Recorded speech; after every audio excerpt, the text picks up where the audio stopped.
Hoje é o Dia do Refugiado, um dia dedicado à conscientização sobre a situação de mais de 26 milhões de pessoas em todo o mundo que foram obrigadas a deixar seus países de origem.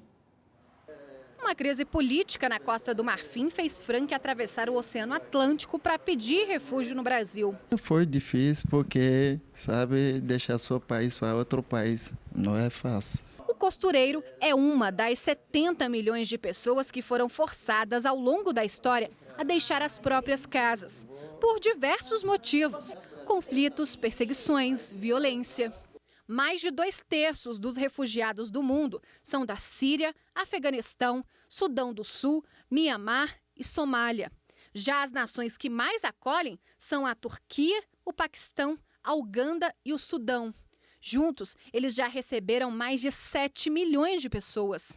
Atualmente, são quase 26 milhões de refugiados em todo o mundo. 52% deles, jovens com menos de 18 anos que, de acordo com a Organização das Nações Unidas, viveram risco de abuso, negligência, exploração, tráfico ou recrutamento militar. O Brasil tem legislação própria para os refugiados. Além disso, a lei de imigração também ajuda a estabelecer estrangeiros por aqui. Para aceitar pedidos, o Ministério da Justiça analisa quesitos específicos. Ser reconhecido como refugiado precisa provar, o fundado temor de perseguição em razão dos 5 critérios. Ou provar que o país de origem encontra-se numa situação de grave generalizada violação de direitos humanos.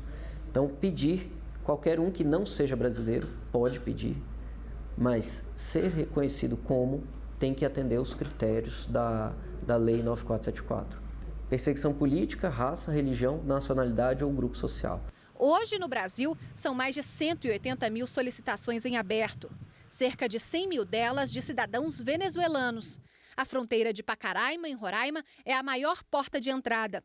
A novidade é que agora familiares também podem ser amparados. O Brasil ele tem criado uma legislação cada vez mais protetiva com relação à situação dos refugiados, à situação dos migrantes, e essa proteção que a gente dá, ela é fundamental para a inserção social dessas pessoas que vêm ao nosso país por uma situação realmente de dificuldade encontrada no seu país de origem. Um dos maiores desafios de refugiados em solo brasileiro é o financeiro. Para se restabelecer, as pessoas precisam de emprego. Pensando nisto, a ONG Mulheres do Brasil trabalha para ajudá-los a aprimorar as habilidades que eles têm. Alguns vêm com a família, outros vêm sozinhos, então isso também causa uma série de problemas emocionais, de isolamento, de adaptação, de sociabilidade. E o mundo do trabalho é um mundo que te permite interatividade.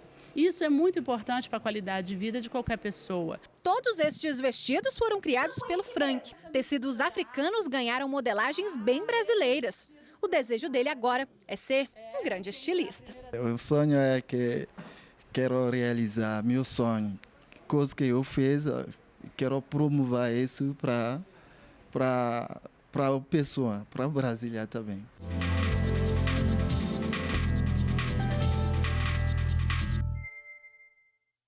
E para falar mais sobre este assunto, a gente conversa agora aqui no estúdio com o professor Júlio Edstrom, que é diretor do Instituto de Contas 5 de Outubro do Tribunal de Contas do Tocantins. Muito obrigada pela participação em primeiro lugar, uma boa tarde. Eu que agradeço, uma ótima tarde. Bom, professor, eu queria que o senhor explicasse com a Lei de Migração de 2017, o que mudou em relação às regras de concessão de refúgio. Olha, eu acho que a gente tem que começar entendendo que hoje é um dia muito especial, porque nós reconhecemos talvez o maior problema da humanidade no momento, que é esse fluxo forçado migratório. Como a reportagem bem colocou, são perto de 28 milhões de pessoas em situação de refúgio, só que se nós somarmos ainda aquelas pessoas que são obrigadas a mudar das suas casas e mais os asilados, a ONU aponta algo perto de 80 milhões de pessoas. É o maior fluxo depois da Segunda Guerra Mundial. Porque fora da América tem essa observação em relação aos números, não há distinção entre asilo e refúgio, não é isso? Todas as pesquisas vão apontar que apenas na América a gente faz uma distinção entre o asilo como um instituto político e o refúgio como um instituto humanitário. Então, na Europa, são contados como asilados e refugiados o mesmo número. E aí aquele fluxo que nós acabamos assistindo para a Alemanha, para outros países, ele é contabilizado de uma forma única.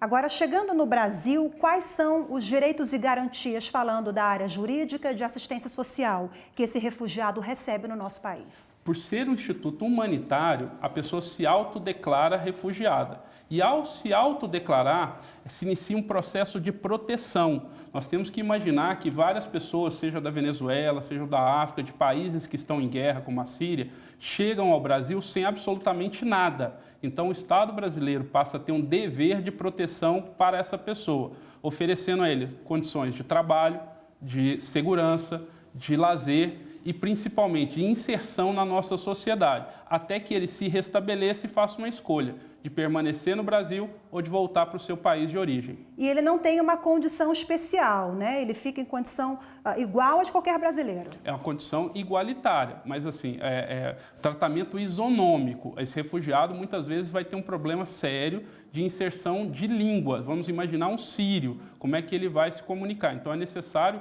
que a sociedade brasileira como um todo repense essa forma de inserção dessas pessoas que estão em dificuldade.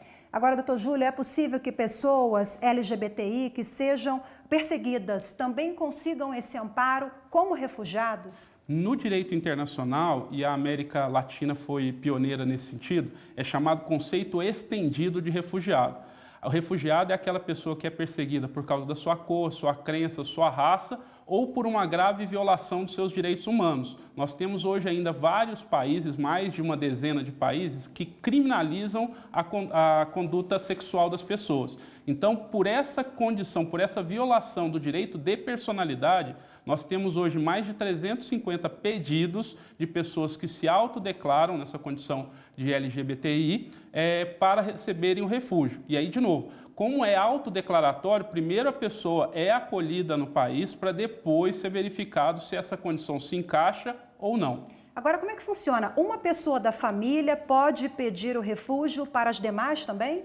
O refúgio, ele pode ser estendido para os cônjuges, filhos e ascendentes. Então, na prática, não para toda a família, mas a máxima proteção possível. E aí a gente tem que pensar novamente, aquela mãe, aquele pai que está vendo uma situação de guerra, uma situação de fome, como a gente verifica na Venezuela, traz toda a família e muitas vezes sem nenhum documento. Obrigação estatal por causa dos tratados e dos acordos que o Brasil assinou. Primeiro recebe e depois verifica com o processo junto ao CONARE. Agora, para a gente finalizar, na avaliação do senhor que trabalha nessa área, especialista em direito internacional, o Brasil é mais sensível, mais tolerante na média global a esses refugiados quando chegam aqui no nosso país? O Brasil ele vive uma dicotomia, ele é muito respeitado no cenário internacional pela proteção e promoção dos direitos humanos. Então ele é bem respeitado na proteção dos tratados sobre refugiados. Porém, a gente tem que entender que internamente nós temos sérios problemas de países em desenvolvimento. Se para os brasileiros faltam hospitais, escolas, segurança, os refugiados serão ainda mais afetados, até por causa dos problemas de inserção social e acomodação de línguas. Ok, doutor Júlio Edstrom, mais uma vez, muito obrigada pela presença. Boa tarde. Eu que agradeço. Muito obrigado.